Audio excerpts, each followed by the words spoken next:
Bonjour tout le monde, bienvenue dans cette vidéo dans laquelle nous allons parler du paternalisme patronal, qui est une pratique qui a été utilisée par des entreprises, alors, qui peut encore exister dans certaines entreprises, mais c'est plutôt une pratique du passé, de l'époque de l'industrialisation, et qui s'est poursuivie pendant une partie du XXe siècle, aussi appelé le patronage, mais le terme le plus souvent employé a été quand même paternalisme patronal. Comme son nom l'indique, ça se base sur l'idée du père. En fait, c'est l'idée de reproduire un schéma familial au sein de l'entreprise, avec le dirigeant de l'entreprise qui serait le père et ses ouvriers, ses enfants.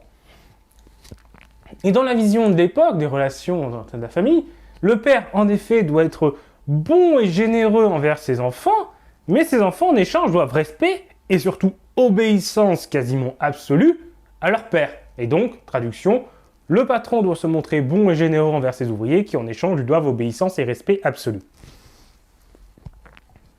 Ainsi, le patron qui voulait pratiquer le paternalisme patronal va en effet accorder des avantages à ses ouvriers, soit dans des rémunérations assez bonnes, mais également au-delà de l'entreprise. Donc souvent, en effet, c'était contrôler l'ouvrier et lui offrir des avantages dans le cadre du temps du travail, mais au-delà.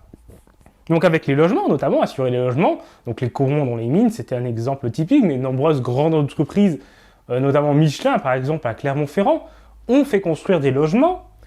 On peut également citer les soins, que ce soit en mettant en place des systèmes d'infirmerie, de pharmacie, et de faire venir des médecins de l'entreprise. Donc là aussi, les médecins de la mine, c'était quelque chose qu'on retrouvait souvent. C'était aussi financer des associations culturelles, mettre en place des systèmes de retraite, une coopérative de consommation, des lieux de culte également, financés par l'entreprise, parce que souvent, ça s'accompagnait d'une idée de charité chrétienne qui était assez courant dans une partie du patronat chrétien, que ce soit catholique ou protestant, de l'époque. Donc les ouvriers avaient ces avantages-là.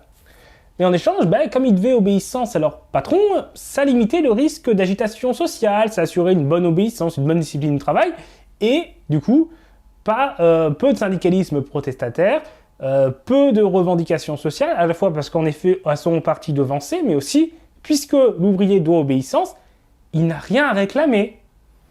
C'est ça, on fait une générosité pour s'assurer de ne pas avoir besoin de donner plus et étouffer toute réclamation. Parce que ça s'accompagne aussi d'un aspect philosophique, c'est que ce que donne le patron, c'est librement donné. Le patron est libre de donner ou pas. C'est une libéralité. Et c'est aussi dans l'idée de repousser l'action de l'État dans les mesures sociales. L'État n'a pas besoin de prendre des mesures sociales puisque l'entreprise l'a fait déjà. Donc ça évite que l'État parfois du coup aille plus loin puisqu'il dit non mais c'est bon, nos ouvriers sont déjà contents, pas besoin de mesures sociales.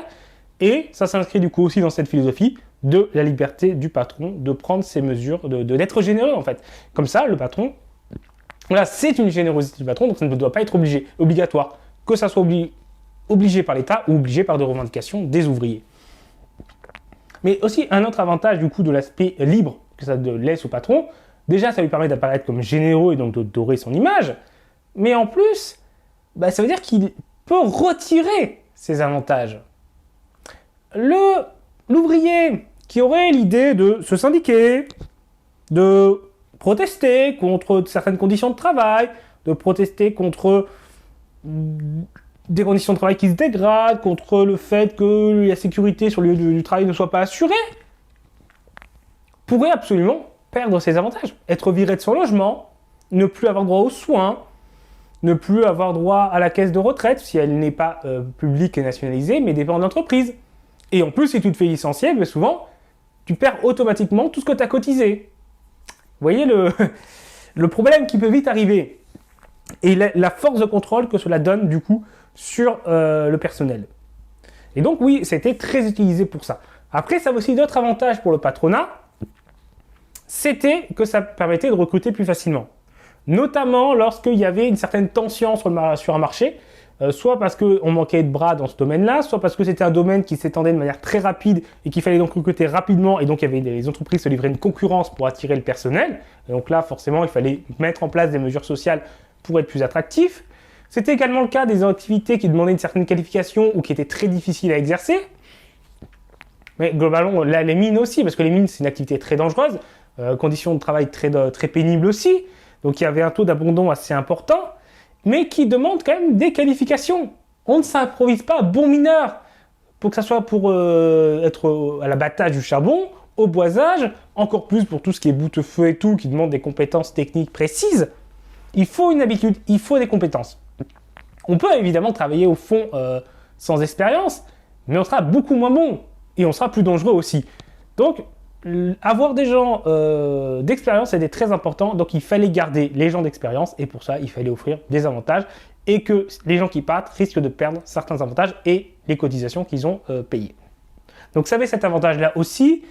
Et on a bien vu récemment, cet été par exemple, où dans le secteur du tourisme, ils manquaient de journaliers. Donc, beaucoup ont été obligés de se montrer plus généreux, d'offrir des logements, d'augmenter les salaires et tout, pour attirer du monde. C'est le marché de l'offre et de la demande, hein, ça fonctionne comme ça. Après, oui, pour certains patrons, c'était aussi, dans la même idée que la charité chrétienne, sincèrement une volonté d'aider et de faire mieux vivre leurs salariés. Oui, évidemment, chez certains, ça a existé. Évidemment, chez certains, ça a existé. Oui, évidemment, chez certains, dans ce contexte de révolution industrielle, face à des conditions de travail qui étaient absolument atroces, avec des enfants qui, avant 1841, il n'y avait aucune limite.